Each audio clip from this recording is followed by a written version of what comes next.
If you just bought an RV or you're heading out on a cold weather camping trip, you need to know how to run your furnace. It's not complicated, but there are a few things that'll trip you up the first time. I'll walk you through it in the next few minutes. Your RV furnace runs on propane for the heat and 12-volt battery power for the fan and ignition.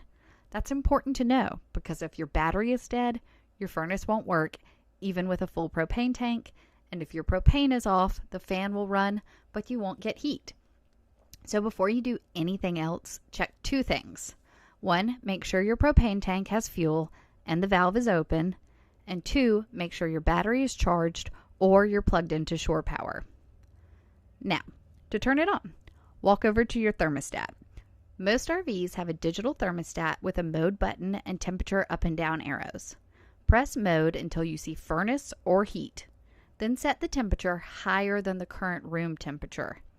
If it's 65 inside and you set it to 64, nothing will happen. Set it to 70 and the furnace will kick on. Here's what happens next, and this is where people get confused.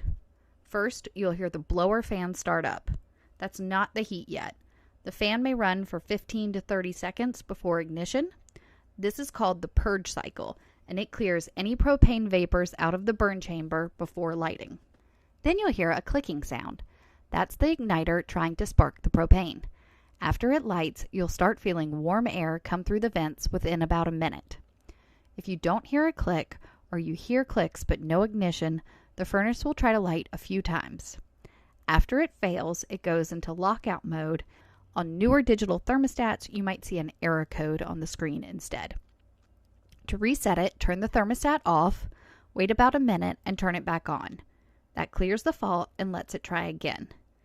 If it still won't light, the most common fix is to light a stove burner for a few seconds first. This pulls propane through the lines and gets the gas flowing properly to the furnace. When the RV hits your set temperature, the furnace will shut off automatically. You'll notice the blower keeps running for another minute or two after the flame goes out. That's normal. It's pushing the remaining heat out of the chamber so you get every bit of warmth you paid for in propane. A few tips to keep in mind. 1. RV furnaces burn through propane fast. If you're boondocking in cold weather, plan on refilling more often or bringing a backup tank. 2. When you leave the RV for the day, turn the thermostat down or off. These trailers heat up in 5 to 10 minutes when you get back, so there's no reason to burn propane heating an empty camper if it's not super cold out. If it is below freezing, set it to 55 or 60 to keep your pipes safe. 3. Check your exhaust vent on the outside of the RV before each trip. Bugs, and especially wasps, love to build nests in there because they are attracted to the propane smell. A blocked vent can cause incomplete combustion, which means carbon monoxide. If you ever see black soot around the exhaust vent, don't run the furnace until you get it checked out. A good preventative step is installing furnace vent screens. These are stainless steel mesh covers that fit over your intake and exhaust vents and keep wasps and spiders out.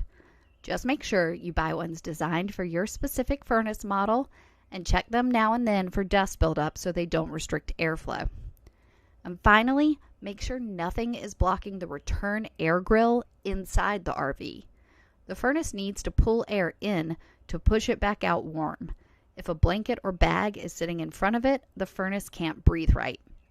If this helped, hit like and subscribe for more straightforward RV tips. Safe travels!